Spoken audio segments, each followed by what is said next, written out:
Pete Hegseth, the U.S. Defense Secretary, has ordered a high-profile gathering of senior military leaders at Quantico, Virginia, next Tuesday.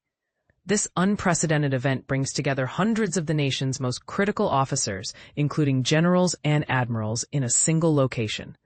5 U.S. officials confirmed to ABC News that the timing and scale of this meeting remain unclear, with none able to explain the motivations behind the assembly. Such a concentrated meeting of top-tier military personnel is exceptionally rare, especially when combined with recent changes to the ranks of 4-star officers and the removal of 15 senior military leaders, including General Charles C.Q. Brown, Jr., the former Joint Chiefs of Staff Chairman, and Admiral Lisa Franchetti, the Navy's top admiral. The meeting will occur months after Hegseth issued a 20% reduction in 4-star officer numbers and removed several high-ranking staff members from their posts.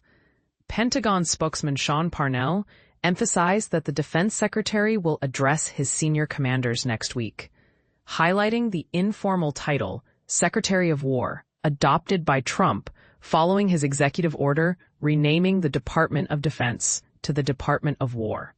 This title, which was announced earlier this month, will require congressional approval for the official name change.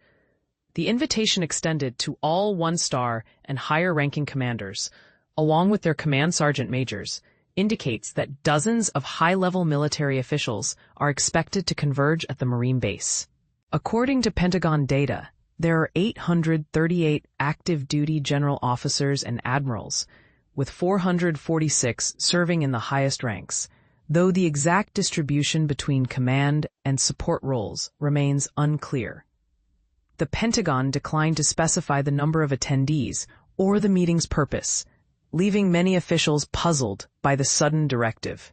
This event follows Trump's May memo announcing a 20% reduction in 4-star generals and admirals across the active force, alongside a 20% cut in general officers in the National Guard and a 10% reduction in combatant command officers.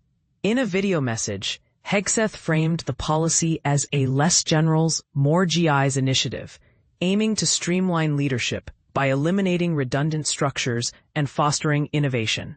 Critics argue that such cuts may undermine military readiness, while supporters see it as a necessary step toward modernizing the armed forces.